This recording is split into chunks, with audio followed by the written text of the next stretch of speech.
Hi everyone, we are back for another Wildside Wednesday. This week I am going to discuss two different species with you. We're going to be discussing pygmy killer whales and melon-headed whales. I'm going to start off with some of the differences between the two, and then I will follow up with some of the similarities they have. So get ready for some information, guys.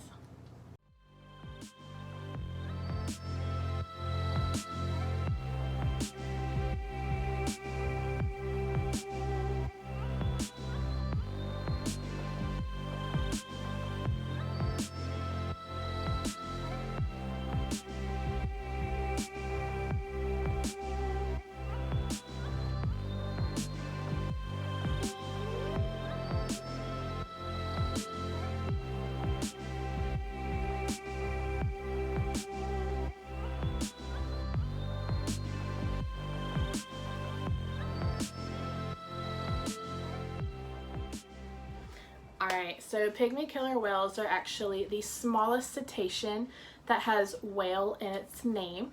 When they are born, they weigh about 15 kilograms, and then they will measure out to be about 80 centimeters. Now when these pygmy killer whales are fully grown and they are mature, they are going to range anywhere between 110 and 170 kilograms in weight. And then as far as their measurements, they're going to be anywhere between 2 and 2.6 meters.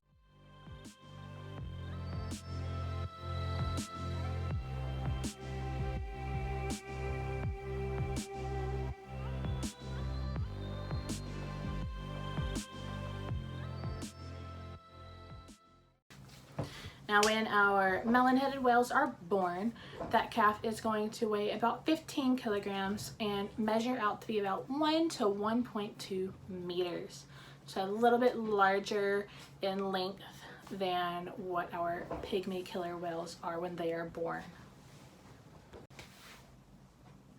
And when these melon-headed whales are fully grown, their lengths are going to range between 2.3 to 2.7 meters. And you see there's a little bit of a change for that as well when it comes to their lengths. And those weights are going to be ranging between 160 to 210 kilograms. So even that number is larger than what we mentioned with the pygmy killer whale. When it comes to this pygmy killer whale and what to look for to distinguish them from the melon-headed whale is, one, they're going to have a very rounded pectoral fin. It's not going to be very pointed. Their head is going to be very round. And then also you can look for some linear rake marks across their bodies.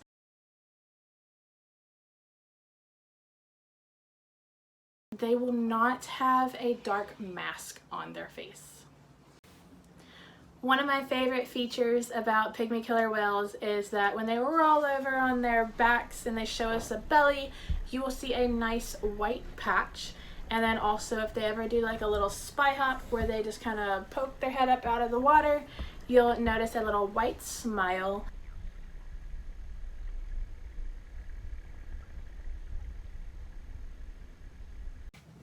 And when you are looking for a melon-headed whale, one thing you can look for is a more pointed triangular head. Their pectoral fins are going to be more pointed as well. They will not be rounded like the pygmy. They will not have these linear marks. You can look for a light crown on its head, and there will be a dark face mask.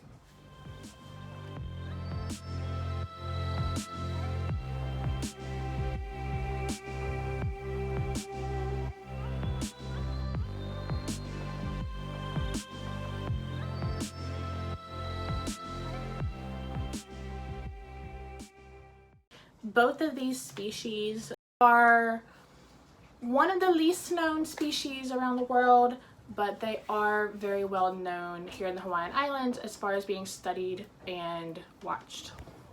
One of the things that really helps us distinguish if it's a pygmy killer whale rather than a melonhead is the group size of the pod that we see. If it's about 50 or lower, then it's more than likely going to be a pygmy killer whale. Their pods can usually be about from 12 to 50. There have been times that it could be hundreds, but that's really rare, and that could be when multiple groups are coming together. And here in the Hawaiian Islands, a good average number for a group size could be like 9. Very, very low. Alright, so with our melon-headed whales, their group size that we usually see is going to be anywhere between 100 and 500 individuals together. Here in the Hawaiian Islands, it's an average of about 250 individuals at one time. Now that group size is totally different than what we see with those pygmy killer whales. It's much larger. As far as feeding, both of these species usually go after squid and even some fish, maybe even some crustaceans from time to time. Now their depth that they dive, with the pygmy killer whale, it's going to be anywhere from 500 to 3,000 meters. And then the melon-headed whale, it's just known that they can dive greater than 1,000 meters. And when it comes to when are they hunting, they primarily are hunting at night. Another common factor between these two is their predators. Large sharks can be predators to them. It is kind of said that both the pygmy killer whale and the melon-headed whale will roll over on their backs because a lot of the scars they find are on their backs, and it is believed that they do this behavior so that they are protecting their bellies, because that is a very vulnerable piece of their body because their organs are right under that.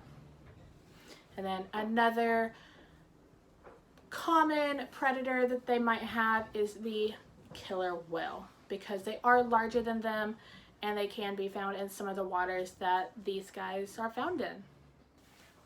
Now, when we talk about conservation, both the pygmy killer whale and the melon-headed whales are considered to be least concern according to the IUCN Red List. Now, some of the things that are huge threats to them is the harpoon and fishery drives. These take place in multiple countries. Bycatch is also an issue because these guys have been known to go after the fish that commercial vessels are bringing in, and then also they are very vulnerable to noise and chemical pollution. That noise pollution can be seismic sounds going through that water, so any military vessels potentially could be causing them some harm. Now also, these creatures are pretty common to strandings. So it's one of the things that they do face is that they do get stranded because they do stick so closely to their groups. I hope y'all enjoyed this video. Today I do not have any questions from our audience, so if you do have any questions, by all means just leave a comment on this video and we will be sure to get back to you. I hope y'all enjoyed it, guys, and keep on watching our videos the following weeks. Thank you so much. Bye.